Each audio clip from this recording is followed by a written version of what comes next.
You are the only competent person in this country.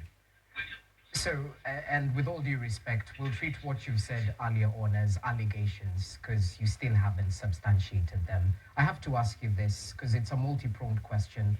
When exactly did your friendship, your working relationship with President William Ruto start, and when did the rain start beating it? Probably before we come to that, you said that he said I fight small people. Explain why. I don't fight anybody. He says that I was fighting Farouk Kibet. Farouk Kibet is not a small man.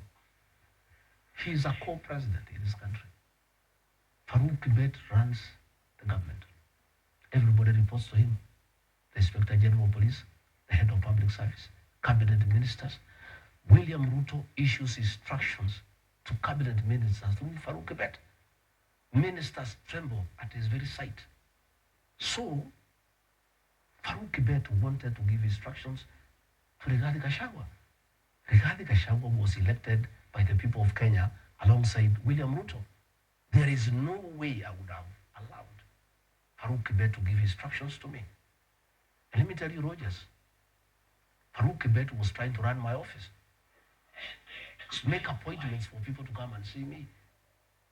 And initially, I thought it's okay, maybe that's how William Ruto wants us to work. Until I learned that Farouk Kibet was collecting money from people to come and see me, and I have nothing to give them in return. And I went and I told the president, Mr. President, I'm your principal assistant. Please, you, a personal assistant, cannot give instructions. And if you want to give me any instructions, you give them yourself and I'll obey them to the letter. But you cannot use your PA to order me around. And your PA is taking advantage to make money from people. And I told you, Mr. President, for your information, because I'm your advisor in this matter, I will be failing in my duty if I don't advise you and tell you what is happening. Okay. All the people Farouk Kibet is clearing to come and see you, he's collecting money. And there's hue and cry in town. And you, State House is getting very disrespected because it has become a center of corruption. All appointments of people coming to see you, Kibet is collecting money. And Mr. President, I think you need to check this. But if you want to continue with it, tell him to keep off my office. He is not going to make appointments in my office, and he cannot tell me whom to see. So can you substantiate this? Farouk Kibet is not here to defend himself. But the president raised the matter. You asking me for an answer? Yes. I must give you an answer. But I'm not the one. I have never raised that issue. Okay. It's the president who raised the matter. I'm answering to the people of Kenya. Countering what you've said. But I'm You've saying, said that but he's I'm the saying, one. but I'm saying, Rogers, the president said that I'm fighting with small people. The answer is that Farouk Kibet is not a small person. So you're fighting big people. Fine. I was not fighting big people. Yes. I was telling the president, I'm elected. I'm not going to take instructions from your personal assistant. And I'm not going to allow him to push corruption in my office. If you want him to practice corruption in your office, you can go ahead. But you just said he was collecting money for yes. people to meet with you. I learned, yes. I learned a few people he had asked me to see. Later on, I heard noise in town that people are going to see the deputy president. Farouk has collected money on his behalf and he's not doing anything for us. That is when I got alarmed. I faced Kibet and he told me off. He said, I must make money. Hii serikali tumetafuta, mimi nimeumia na William Ruto miaka mingi. And actually when I talked to the president about Farouk Kibet, he said, wewe achana na Farouk, atafute pesa kidogo ya kukula bana. Hii mtu ameumia na mimi miaka mingi, akipata hapa kidogo kidogo yuko makosa gani? So, I'm telling you, when the president said that I'm fighting small people, that is a man who is running the country, you know? And everybody trembles. I'm the only man who will tell him off. Okay. When he says that I'm fighting small people, I don't know Itumbi. You can see the things he was writing about me. And Dennis Itumbi, the chief propagandist for William Ruto. Again, he's not a small man. This government of William Ruto is run by Itumbi and Farouk. This Itumbi, all these statements you see ministers issuing, like the one DCI has issued about the violence yesterday in Mweki. It's Dennis who crafts them. He crafts the messages, and you can see even that is language. He gives them to read. And my problem with that so-called small man is that they work in court with the president. And he hangs around State House.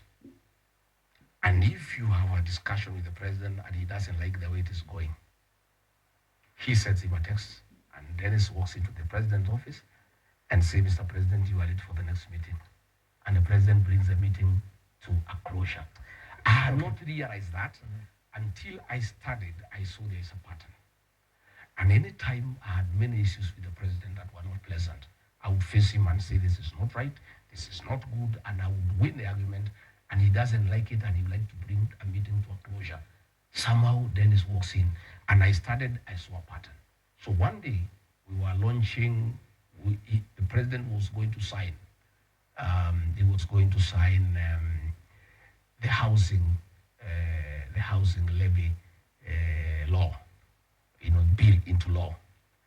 And I was with the president in his office, the two of us, and I had a very hot conversation with him. And I was telling Mr. President, Kenyans are not interested in affordable housing. And people are very unhappy about the taxation. And Mr. President, only a fool doesn't change his mind. Let us look this thing.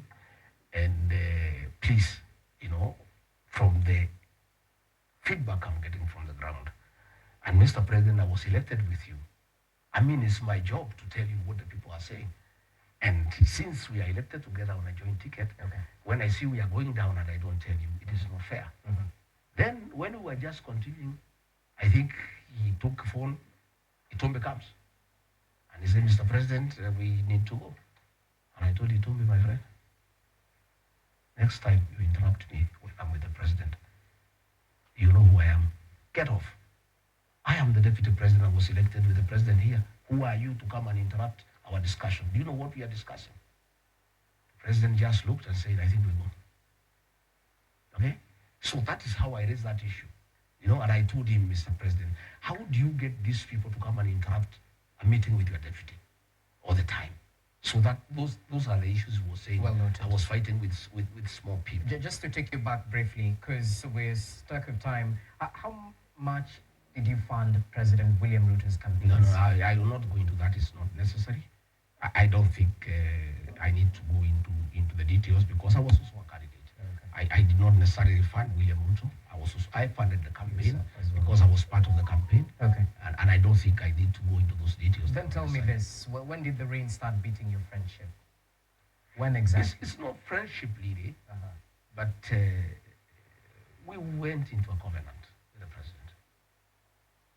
And the president was here many times, here in this house, down, beaten, harassed, frustrated, and he would come here for comfort. And my wife would pray for him, and we went a long journey from 2018 all the way to 2022. And I believed him and I trusted him. And since I'm a man of honor, I took his word for what it was. And we agreed many things, but we never wrote anything down. And that is a mistake that I made, that I regret today. And my community, the Mount Kenya people, regret today. But they have forgiven me because William Ruto is very deceptive. To deceive regarding Gachagua is nothing because he deceived bishops, reverends, pastors, everybody, all of us, our own community. A very respectable community were deceived by one man. So I fell for it, and we agreed many things. And I went into it blindly. And as soon as we came in, the man changed completely. And all the things we had agreed, he became very arrogant. He said he's president. He said that he'll do whatever he wants. And I can tell you where I started finding things are not right is we had agreed on several portfolios for my people because we had agreed, much as I'm a national leader and I'll be your deputy to assist you to manage the affairs of this country, I'll protect the interests of the Mount Kenya people in your government because they have elected you and they give you 47% of the vote. And it was agreeable. And all the things we had agreed in terms of portfolios, interior, agriculture, water, lands, finance, he honored. Okay, my name is Ambassador Professor Pito. But then he was very cunning. All my ministers from my region, he put PSs from his community under them. And after some time, my ministers told me they are flower girls. He would just work with the PSs directly without any reference to them. And I realized he had conned me and the community. So that's when the issue That is started. one of the issues. Okay. Number two, he keeps on saying people are tribal. He has accused me of tribalism. When we were appointing PSs, I asked him, since I was a public servant for a long time, we need institutional memory. These PSs are civil servants. Much as they served Uhuru Kenyatta, they are career civil servants. Mr. President, why don't we retain several of them for continuity instead of bringing everybody who is new? He said, no, hiyo watu wakwende, hiyo ni watu ya Azimio, ni watu ya Uhuru. But there were some PSs who were retained. No, let me explain. Let me explain, that's where I am. He said, wakwende hiyo watu. Start it on. We'll get our own people, they will learn on the job. I said, Mr. President, we are new, me and you, we have just come. If we have new ministers, we have new PSs, the country must continue. Why, please, from my people, from my community, the region, I have 5-6 people I would like you to retain. And for you, as you can retain what? Then we are, okay, he overruled me, I kept quiet. Then we worked on it, and we agreed on the list. And we got all new people. Okay? And I went home. All new people? All new people. In agreement between me and him. Okay. I came here. At 7, the list came out. The list had changed. From his community, he retained 5 PSs. From his community, he retained Bedio Kipsam.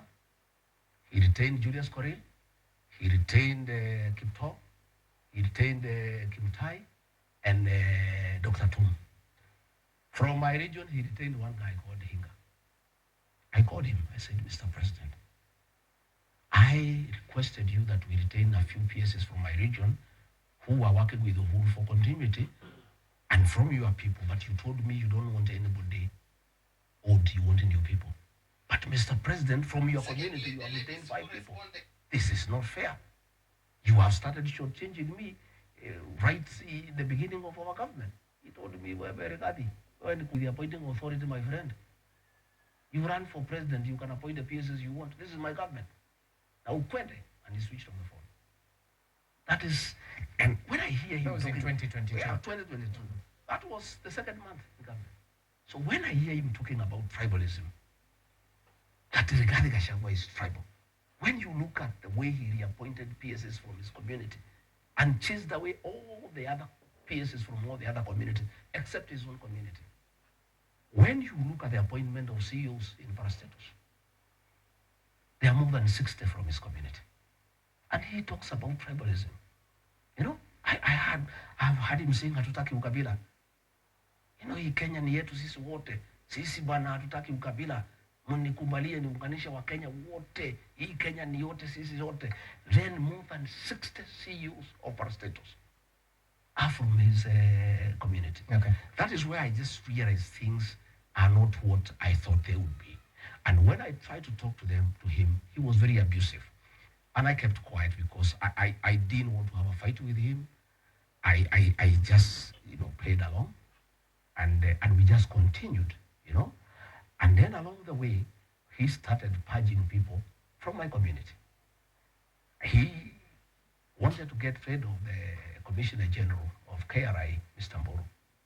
And I said, no, Mr. President, we agreed with you that 1 for 1. I mean, if you want to change Mburu because he was Uhuru's, you replace him with somebody else. He said, okay, no problem, let him go, we'll replace him. When the replacement came, he took me around, he gave it to somebody else from another region, and like that. And then we went to Earth Water, he sacked somebody called Engineer Thoita. Okay. Like that, we went to the sports fund, he removed somebody. With the time, I realized that he had, in a very calculated manner, having a purge on my people. And I started now fighting back. And I would face him and say, Mr. President, these people from this region voted for you, 47%. You will not be president without their vote. They are asking me questions that I cannot answer. The issue of pending bills, 900 billion. People came to me to see me. And I saw him, I said, Mr. President, for us to improve circulation of money into the economy, why don't we make the payment of pending bills a priority? Sema hiyo watu ni watu ya Uhuru bwana. Hiyo biashara walifanya kwa Uhuru, waende watafute Uhuru walipe. I said, my brother, that was a government that was legal. It was not an illegal government, even if it was headed by Uhuru Kenyatta. The liabilities of government under President Uhuru Kenyatta are our liabilities. Money that we have borrowed from foreigners, we are paying, even if it was borrowed Uhuru's time. Even this money that our people have worked on, he said, no, wacha tufanye mambo yetu bwana. And I just realized that the priority was to do new business so that people can have their cut. They didn't want to pay money for old business because they were not part of it. You know, those are some of the issues that started giving us problem and we went along. And thanks for clarifying that, because people might wonder where exactly did the rain start beating. But I have to be the devil's advocate here, Your Excellency, because at the end of the day, the people who still associate you closely with the head of state, since you campaigned for him vehemently before the 2022 general election, and thereafter, that's when, you know, this working relationship was a little bit skewed. To those who equate your complaints the same way as they equate those of a jilted lover, that since you faced the axe, now it's obvious that you won't go around praising the head of state. I didn't start saying I have a problem with him when I was asked. I started saying before. If you remember, on June 25, when policemen massacred our children, the president called a press conference and he did not invite me and say the agencies are criminals who are treasonous us. The following day, as deputy president, I called a press conference in Mombasa. And I told him off. I said, these are not criminals. These are our sons and daughters. I had not been jilted. I had not been asked from office. I stood firm. But let me tell you, one of the issues I disagreed with the President William Ruto up to today, and I will never give in, was abductions and extrajudicial killings. I am a father. I am a Christian. I'm a husband. I am a leader. I'm an elder in my community. Children are our flowers.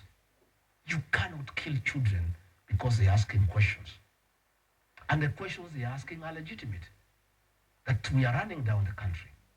That there is too much corruption. That we are not listening to the people.